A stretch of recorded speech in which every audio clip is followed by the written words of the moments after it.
তৃণমূল নেত্রী আরো প্রশ্ন তুলছেন যে তৃণমূলের বাড়িতে তল্লাশি হলে বিজেপির বাড়িতে নয় কেন? সবচেয়ে বড় চোর গদ্দার তার বাড়িতে রেড হবে না কেন? তার বাবা এবং ভাইয়ের বাড়িতে কেন তল্লাশি হবে না? তারকেশ্বরের সভায় হুঙ্কার মমতা বন্দ্যোপাধ্যায়। একটু নাড়ু করে পাঠাবো, যারা বিজেপি পক্ষ তৃণমূলের বাড়ি রেড হবে, বিজেপির কেন হবে না? সবচেয়ে বড় চোর তো গদ্দার, তার বাড়ি রেড হবে না কেন? তার ভাইয়ের বাড়ি রেড হবে না কেন? তার বাবার বাড়ি রেড হবে না কেন? তার বাড়িগুলো রেড হবে না কেন?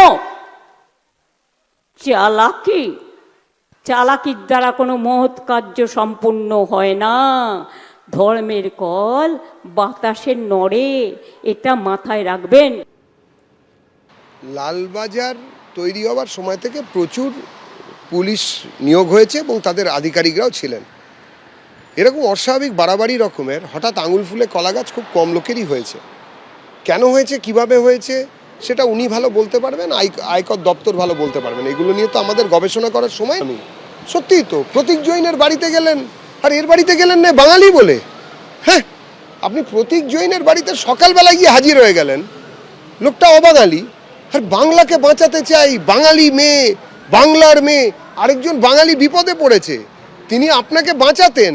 যান, শুধু বিবৃতি না দিয়ে বাঙালি হয়ে বাঙালির পাশে দাঁড়ান, ছিনতাই করে নিয়ে আসুন। যেসব ডকুমেন্ট নিচ্ছে আইটির লোকেরা, আসলে আর পারবেন না। সুপ্রিম কোর্ট তো বলে দিয়েছে না, কার্যত এটা চুরি নয়, ছিনতাই হয়েছিল, ডাকাতির মতন। দেখা যাক এবারে কি হয়। ভোটের মুখে ফের শিরোনামে আইপ্যাক। আপনাদের নিশ্চয়ই মনে থাকবে আইপ্যাকের কলকাতা অফিসে তল্লাশি এবং প্রতীক জৈনের ফ্ল্যাটে তল্লাশি। আইপ্যাকের অন্যতম কর্ণধারকে গ্রেফতার। শিরোনামে আইপ্যাক ফের ভোটের মুখে। তৃণমূলের ভোটকুশলী সংস্থা আইপ্যাক কি কাজ বন্ধ করলো? এই নিয়ে জল্পনা তুঙ্গে।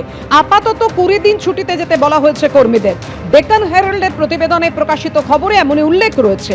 11ই মে পরিস্থিতি পর্যালোচনা করা হবে। খবর ভিত্তিহীন, বিভ্রান্তি সৃষ্টির চেষ্টা। আইপ্যাক তৃণমূলের সঙ্গেই যুক্ত আছে, দাবি তৃণমূলের। তবে আইপ্যাকের তরফে এখনো সরকারিভাবে বিবৃতি দিয়ে এ ব্যাপারে কিছু জানানো হয়নি।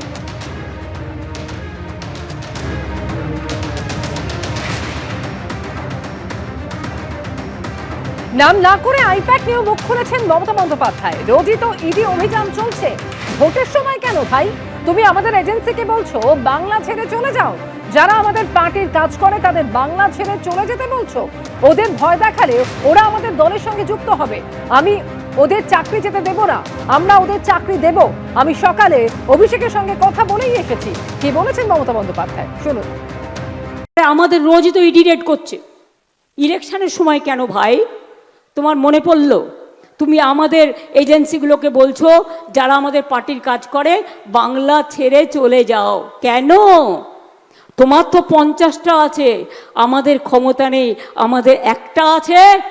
শুনুন, ওদের ভয় দেখালে ওরা আমার দলের সাথে যুক্ত হবে এবং আমরা ওদের চাকরি দেবো, আমরা ওদের করে দেবো।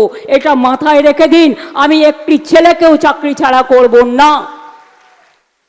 আমি সকালে অভিষেকের সাথে কথা বলেই এসছি। পরিষ্কার বলি, আপনাদের এই চক্রান্ত আর কত অত্যাচার করবে? আইপ্যাক এবং তৃণমূল কংগ্রেস এক হয়ে যাচ্ছে। যদি ভোট কুশলী সংস্থা হয়, পার্টির সাথে তো তার পার্থক্য থাকবে। আমাদেরও তো ভোট কুশলী সংস্থা থাকতে পারে, তার সাথে পার্টির কোনো পার্টি আর ভোট কুশলী সংস্থা একা আর হয়ে যায় এরকম নয়। কিন্তু আমরা দেখতে পাচ্ছি কয়লা পাচার কাণ্ডে ভোট কুশলী সংস্থার নাম জড়িয়ে যাচ্ছে, যেটা অত্যন্ত চিন্তার বিষয়। তৃণমূল কংগ্রেসের নেতারাই চায় না যে আইপ্যাক থাকুক, আমাদেরকে তো ছেড়ে দিই।